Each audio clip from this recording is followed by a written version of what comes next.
டெல்லியில் போராட ரயிலில் சென்ற தமிழக விவசாயிகளை இறக்கிவிட்டது அநீதி என்று பாமக தலைவர் அன்புமணி ராமதாஸ் தெரிவித்திருக்கிறார். அண்மை செய்தியாக பார்க்கிறோம்.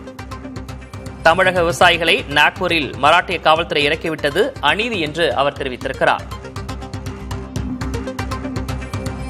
டெல்லியில் போராட ரயிலில் சென்ற தமிழக விவசாயிகளை இறக்கிவிட்டது அநீதி என்று பாமக தலைவர் அன்புமணி ராமதாஸ் தெரிவித்திருக்கிறார். மராட்டிய அரசை தமிழக அரசு கண்டிக்க வேண்டும் என பாமக தலைவர் அன்புமணி வலியுறுத்தியிருக்கிறார். விவசாயிகளை மராட்டிய போலீஸ் வலுக்கட்டாயமாக தமிழகத்துக்கு திருப்பி அனுப்பியுள்ளது என்றும் அவர் தெரிவித்திருக்கிறார்.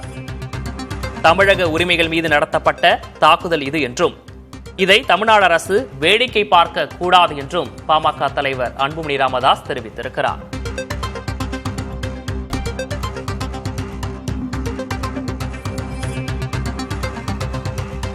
டெல்லியில் போராட சென்ற தமிழக விவசாயிகளை மராட்டிய காவல்துறையினர் திருப்பி அனுப்பியிருந்தனர். இந்த விவகாரம் தொடர்பாக எதிர்வினையாற்றியிருக்கிறார் பாமக தலைவர் அன்புமணி ராமதாஸ். விவசாயிகளை மராட்டிய போலீஸ் வலுக்கட்டாயமாக தமிழகத்துக்கு திருப்பி அனுப்பியுள்ளது அநீதி என்றும் அவர் தெரிவித்திருக்கிறார்.